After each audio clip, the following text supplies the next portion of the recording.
Good evening, everyone. Welcome back to the channel. So this evening we're sitting here out in my little home shop. Earlier today, Jess and I went to a grand opening of a new Rural King farm store that just opened up, and we went out to eat and stuff. Well, come back and figure, well, I'm going to work on some small projects in my little shop that I wanted to get done. And here we have my sluice box that's going to go with my trommel. So you'll see this later on in the seasons of dirt, grain, and steel, but it's a little project I've been working on.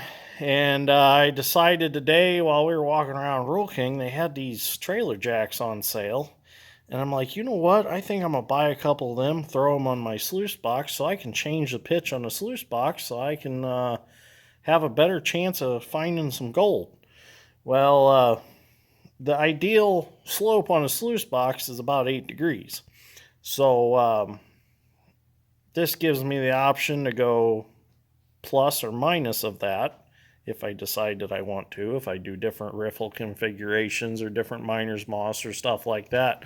So I thought it'd be nice to have it adjustable in case, something would happen and it's plugging up and I want to put a little more pitch on it to get a little more flow through it. I just walk over to the jacks and screw them down or screw them up a little bit. Then I don't have to put shims in and take shims out and all that.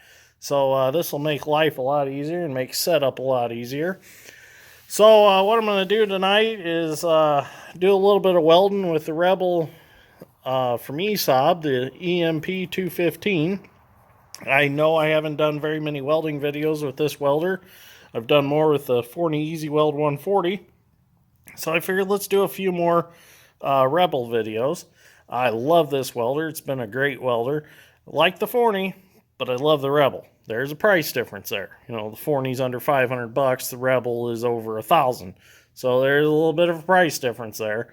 So the Rebel, I would say, is more of a farm welder, where the Forney is more of a homeowner, small work on lawnmowers here and there, where the Rebel, I feel like you could use it in more of a farm, ranch, light mechanical shop, stuff like that. Not quite large enough for large fabricating projects, but it's a welder that holds its own. Let's put it that way. I've had a lot of fun with this welder. So what I'm going to do is I got these jacks here. We're going to put them on each side of the sluice box. I'm going to run a C-channel up, weld it to the side of the box, and we're going to mount them to the C-channel because the idea is I want these just above the ground when they're fully collapsed. That way they're not hanging down below the sluice box when I go to set it on a trailer or something like that. And I won't have to swing them up. I can just leave them in this position all the time. So let's get started. I got to get this paint ground off. I did go ahead and paint it all a weekend or two ago. And then, of course, I got this idea after the fact. So take a flap disc wheel. I'm going to clean that paint off real quick. And we'll get them C-channel on and we'll get started welding.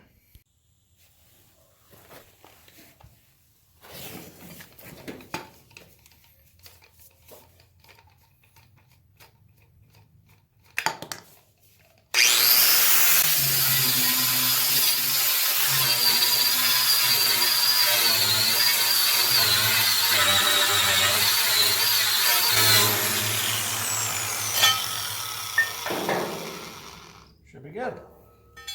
I'll go to the other side real quick and we'll get the welder up. Okay, we're going to go ahead and get started now. Got my piece of C-channel here ready to go. Got it marked out where I want it.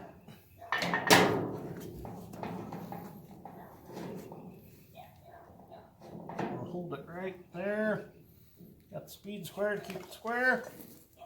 Get her tacked up.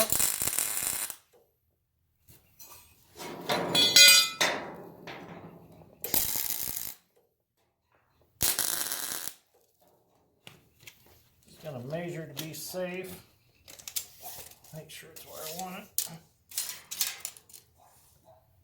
Perfect. Good. Should Good work. Now we can start welding it up.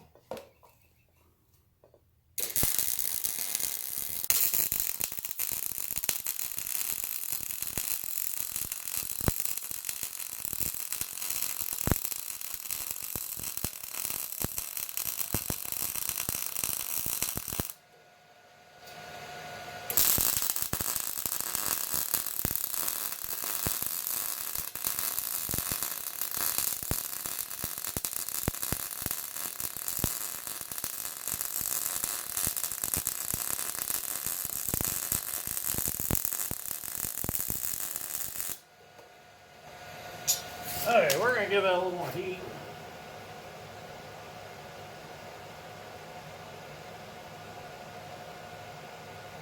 Try that.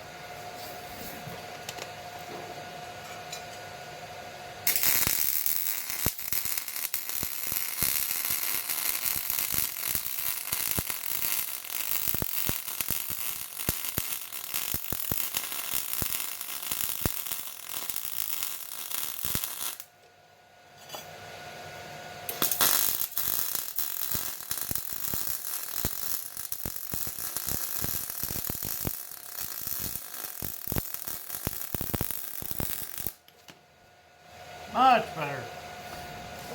A little more heat made a difference. So, I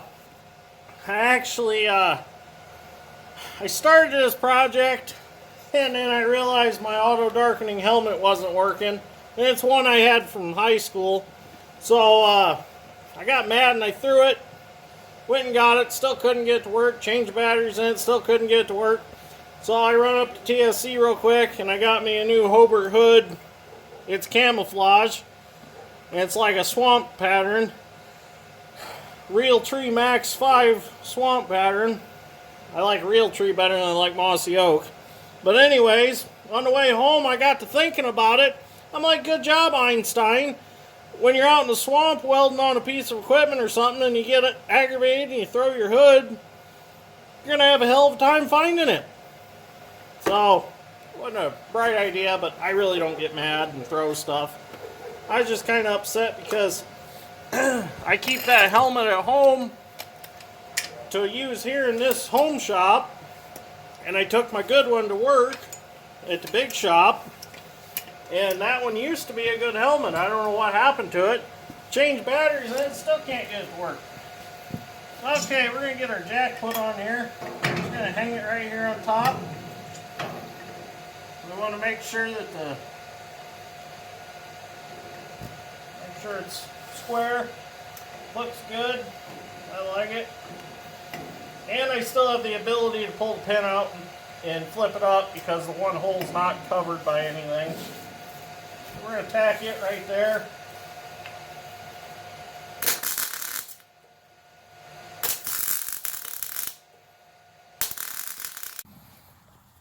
Okay, I got it tacked up now, and we're going to weld up the inside here.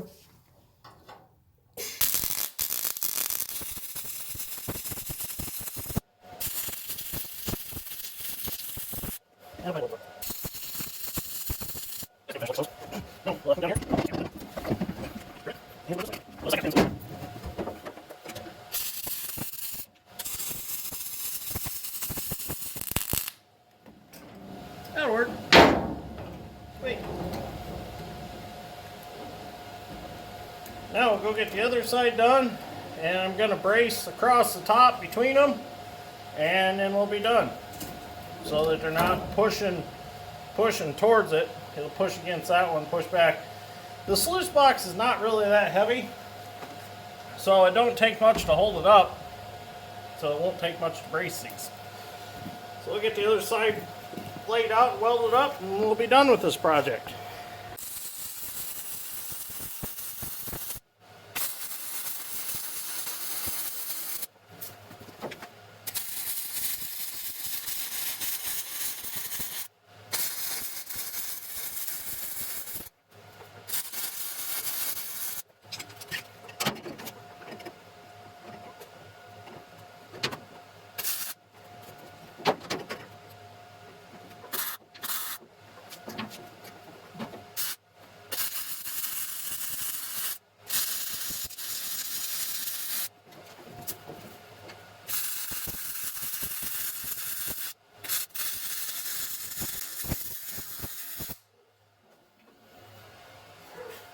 There we go. That looks good. Now we'll brace across the top of them and we'll have it. Okay, so to hold these apart and stabilize them a little bit at the top, what I done was I went out and I found some heavy wall pipe that I had laying out in my spare pieces pile. So when it comes down to building a lot of this stuff, I try to use whatever I've got laying around. And figure with this round pipe, you know, you can use it to wrap a nylon strap around or whatever if you want to pick the sluice box up with a piece of equipment or something like that. So it'll work out real good because it's heavy enough wall that you're not going to kink it or anything. I actually use this pipe on my grizzly screen, so this is really tough stuff. It can take about a 500-pound rock to it and not even bend it. So it's some good stuff.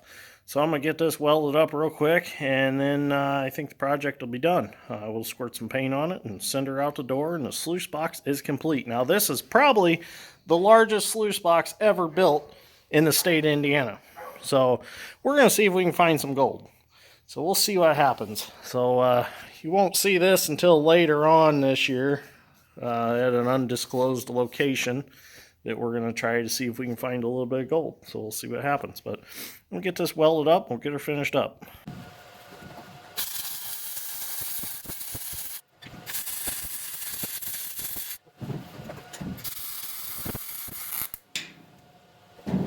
That'll be good. Okay, so we'll show you how these jacks work. Basically, crank both of them at the same time.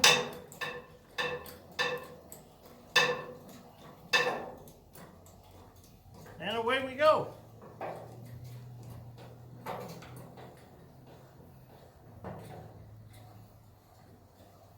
Or if we need to level it up a little bit, we just crank one or the other.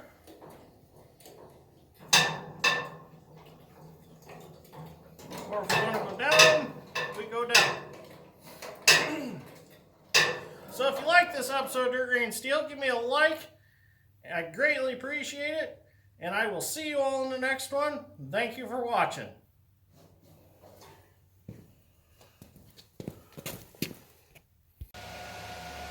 Well, there we go. We got the pipe all welded in. It's braced up nice and solid. So if any of you are wondering, tonight's welder settings was 257 on the wire feed and 19.2 on the voltage.